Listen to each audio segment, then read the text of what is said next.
56 Lincoln Premier. They made about 2,500 of these. And this one here was on Ron's bucket list ever since 56. He's always loved them. Give me a thumbs up, please.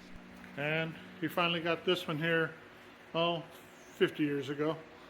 1971 or 2, something like that. It was in Las Vegas. It was always a black car with the red and black interior. If I can figure out how to get in here. It's a very fancy one, has automatic headlight dimmers, dual spotlights, black with black top, and it's cloth. I don't know if they always were, but it is. Red and black leather interior. This car has had a cosmetic restoration, and when shown at Forest Grove, won first prize, of course.